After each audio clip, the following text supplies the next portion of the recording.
Target pasti kita punya. Pemerintah daerah Lombok Utara terus berupaya menekan angka stunting yang hingga hari ini masih terbilang tinggi. Bahkan, berdasarkan data Dinas Pengendalian Penduduk, Keluarga Berencana, dan Pemberdayaan Masyarakat Desa atau DP2KB PMD setempat, menunjukkan angka peningkatan. Wakil Bupati Lombok Utara sebagai panglima dalam menurunkan angka stunting tetap optimis, meski kendala pola pikir masyarakat menjadi kendala utama. Berikut ini beberapa pernyataan pemerintah daerah Lombok Utara dalam ikhtiarnya menekan angka stunting di bumi Dayan Gunung.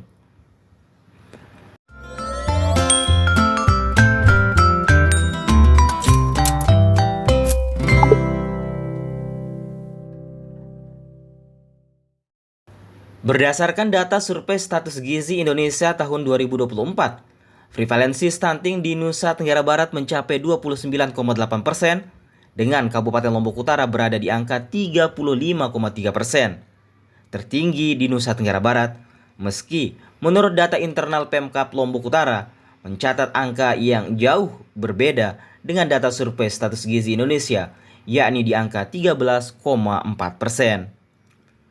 Posisi tertinggi dalam angka stunting itu tentu bukan hal yang bisa dibanggakan oleh pemerintah daerah, sehingga ikhtiar untuk menekan angka tersebut terus diupayakan oleh pemerintahan Dayan Gunung.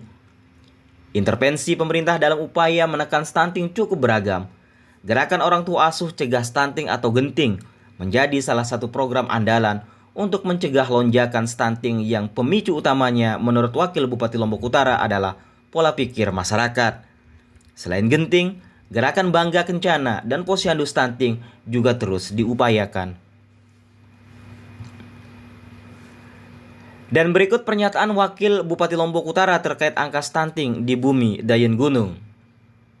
Target pasti kita punya target penurunan karena melihat tren dari awal sampai yang terakhir 2024 kan lumayan signifikan.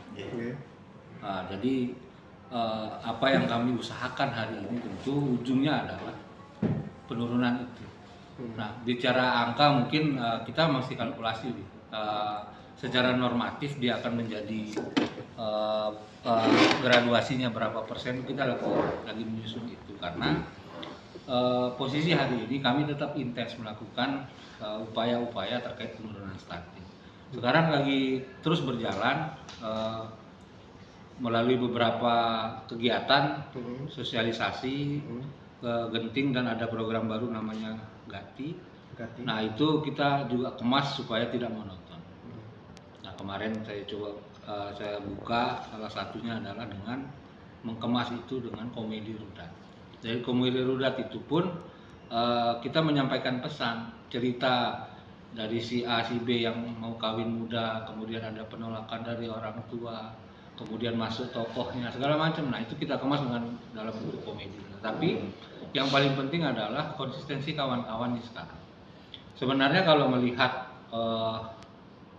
kiat-kiat itu secara nasional pasti ada gerakan lah di situ. Tapi kita juga harus punya inovasi bagaimana secara masif di daerah itu bisa turun signifikan. Sosialisasi kita pun tidak melulu dengan itu. Tentu kita akan melibatkan beberapa NGO yang berkaitan dengan penurunan stunting. Kalau dilihat dari aspek apa sih yang menyebabkan gitu, stunting ini justru angkanya di situ-situ saja gitu Pak? Yang paling signifikan kenapa angka itu mungkin katakan stuck ya. Ini merubah mindset kawan-kawan kita. Pernikahan dini alhamdulillah sudah mulai turun.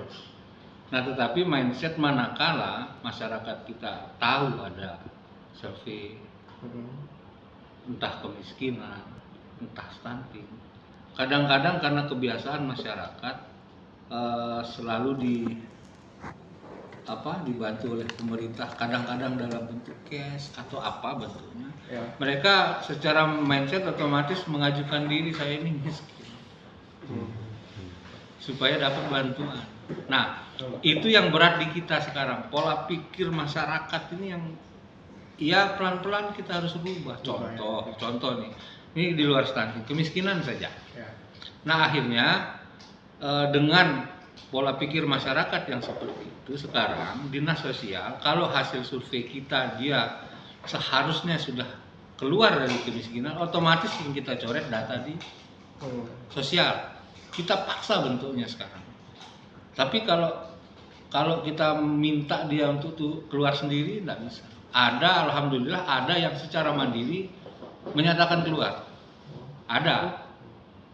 Saya sudah punya pekerjaan dan lain-lain, jadi dia tidak mau menerima bantuan. Tidak mau menerima, ada itu. Ada. Nah, saya insya Allah kemarin beberapa waktu turun itu, cek kawan-kawan, survei masalah stunting, kemudian kemiskinan. Itu kebetulan di tempat kita survei itu bantuan usahanya itu masih jalan. Jadi dinyatakan sudah tidak lagi keluar dari angka itu. Makanya salah satu kiat juga ya secara paksa gitu. Ya coret, kalau kita merasa dia sudah bisa mandiri ya kita coret. Ngomong-ngomong, untuk target stunting kita berapa dah tahun ini, Pak? RPJMD lah yang ngajuin terhadap RPJMD kita selama 5 tahun begitu, Pak. Selama 5 tahun ya. Kalau keinginan dari awal saya gaungkan ke kawan-kawan itu kalau bisa 0 lebih bagus. 0 ya. 5 tahun. 5 tahun. Tetapi tentu usaha itu kan usaha tidak gampang. Kita juga tidak ingin meninggalkan angka stunting yang begitu tinggi di akhir periode nanti. Saya dari awal sudah sampaikan ke kawan-kawan, kalau bisa menjadi 0 alhamdulillah. Contoh di beberapa gerakan lain kayak malaria, kemudian KLA dan lain-lain. Nah, kita minta memang kawan-kawan sudah benar-benar menunjukkan komitmennya bagaimana kita mengawal kebijakan pemerintah untuk menurunkan angka stunting secara signifikan. Kalau misalnya saja 0 itu menjadi hal yang tidak mungkin, tidak menutup, tidak lantas membuat kawan-kawan lemah dong. Bisa 2-3% 1 tahun itu kan luar biasa. Sekarang kalau bicara 2% saja berarti bisa turun 10 dari angka yang terakhir. Berarti kan sisanya masih sedikit.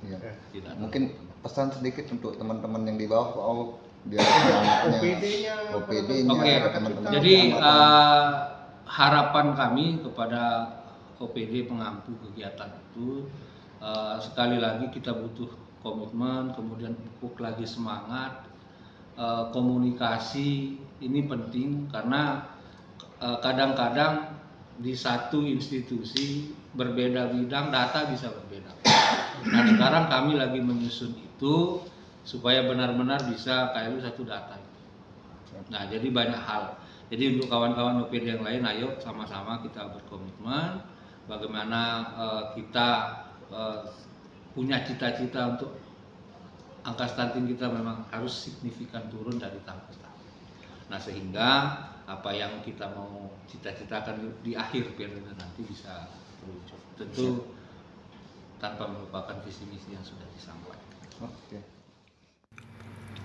Sebagai OPD teknis, Dinas Pengendalian Penduduk, Keluarga Berencana, dan Pemberdayaan Masyarakat Desa atau DP2K BPMD Kabupaten Lombok Utara terus berupaya menerjemahkan perintah kepala daerah untuk menekan angka stunting. Ditemui di kantornya Baik Nurmalasari, Kepala Bidang Keluarga Berencana pada Dinas Pengendalian Penduduk, Keluarga Berencana, dan Pemberdayaan Masyarakat Desa, memaparkan beberapa program serta kondisi terkini angka stunting di Lombok Utara.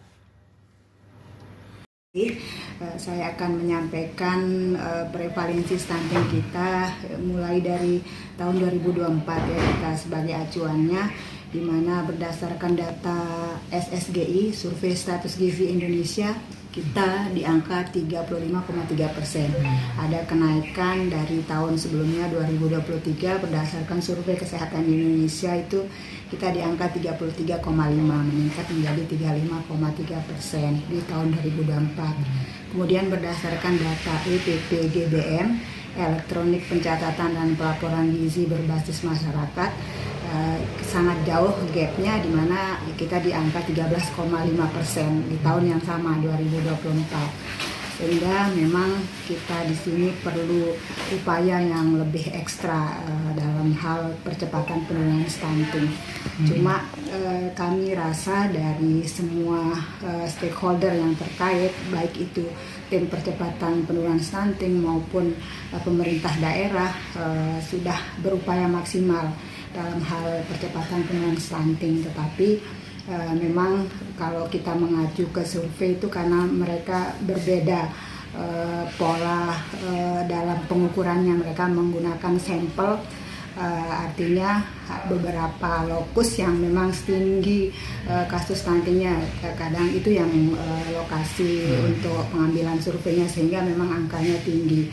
Tetapi kalau berdasarkan data EPPDBM itu keseluruhan bayi balita yang ditimbang dan angkanya 13,5% itu yang terjadi di tahun 2024. Kemudian di tahun ini ada peningkatan lagi, kita di angka 14%, meningkat sekitar 1%. Tetapi tentunya ini masih bisa kita turunkan lagi, ada peluang karena kita sekarang ini lebih meningkatkan lagi dukungan dari unsur pemerintah maupun swasta, BUMN, kemudian NGO dalam pencegahan, fokusnya di pencegahan melalui program Genting, Gerakan Orang Tua Asuh Cegah Stunting, yang menjadi bagian dari program Kementerian Kependudukan dan Pembangunan Keluarga di tingkat pusat yang kami laksanakan juga di daerah. Ditambahkan Baik Nurmalasari bahwa saat ini ikhtiar menekan angka stunting dilakukan dengan menjadi orang tua asuh bagi balita yang berpotensi mengalami stunting. Pihaknya juga telah mengirim proposal kepada para pihak, terlebih kepada pimpinan organisasi perangkat daerah lingkup pemerintah Kabupaten Lombok Utara untuk menjadi orang tua asuh bagi ribuan balita yang mengalami stunting. Orang tua asuh dari BUMD, dari Bank NTB Syariah, kemudian dari Basnas juga, termasuk dari pemerintah baik kecamatan, desa, kemudian kami sendiri dari DP2 KBPMD juga telah memberikan bantuan bagi balita atau anak usia bawah 2 tahun untuk pencegahan stunting, supaya mereka yang beresiko stunting ini, misalnya anak dengan kurang gizi atau gizi kurang, kemudian berat badannya tidak naik, itu nantinya kalau tidak diintervensi maka akan beresiko mengalami stunting, sehingga kita upayakan untuk anak-anak yang beresiko ini kita intervensi melalui program Genting itu. Sejauh ini seperti apa manfaat daripada program Genting itu sendiri untuk penurunan angka stunting? Ya, alhamdulillah kalau ini karena kita fokus di pencegahan, ada perubahan yang cukup signifikan antara sebelum dilakukan intervensi dengan setelahnya. Jadi yang kemarin sebelumnya mungkin berat badannya kurang atau tidak naik berturut-turut 2-3 bulan, pada saat posyandu ditimbang sudah ada perubahan, ada kenaikan berat badan. Kemudian kalau tinggi badannya tentunya sesuai dengan usianya. Itu yang kami lihat, dan itu sudah berjalan. Program Genting ini sebenarnya di tahun 2023, tapi beda namanya, yaitu Bapak Asuh Anak Stunting kalau 2024 ke bawah. Nah, setelah BKKBN ini berubah dari lembaga menjadi kementerian di era Presiden Pak Prabowo, lalu itu kami menindaklanjutinya dengan menyusun surat edaran dan juga mengajukan proposal untuk Genting, untuk kita mendapatkan orang tua asuh, dan alhamdulillah mendapatkan respon dari beberapa perusahaan tadi yang saya sampaikan, dari BUMD, kemudian juga dari Basnas, dan juga nanti akan ada beberapa orang tua asuh kemungkinan dari unsur pemerintah daerah. Kami saat ini sedang mencoba untuk mengidentifikasi pejabat eselon 2 sampai 4, kemudian ASN yang potensial untuk menjadi orang tua asuh. Jadi kami sudah bersurat ke BKP SDM minggu lalu, semoga dalam waktu dekat kami bisa mendapatkan data pejabat dan ASN se-KLU, sehingga nanti keluarga resiko stunting ini bisa mendapatkan orang tua asuh, terutama yang ibu hamil, ibu nifas. Menurut data dinas, jumlah keluarga beresiko stunting di Lombok Utara cukup tinggi, yakni di angka 9.130 keluarga. Namun dari jumlah itu, secara spesifik, bidang KB pada DP2 KB PMD KLU telah memilah balita di bawah 2 tahun yang beresiko mengalami stunting sebanyak 1.137 orang balita yang akan dicarikan orang tua asuh dalam program genting atau gerakan orang tua asuh cegah stunting. Stunting itu sendiri dipengaruhi oleh berbagai faktor dari usia pernikahan hingga kondisi perekonomian masyarakat. Sehingga penanganan stunting itu harus dilakukan secara bersama. Dari Gangga, Kabupaten Lombok Utara, Tim Liputan Sasak TV memberitakan.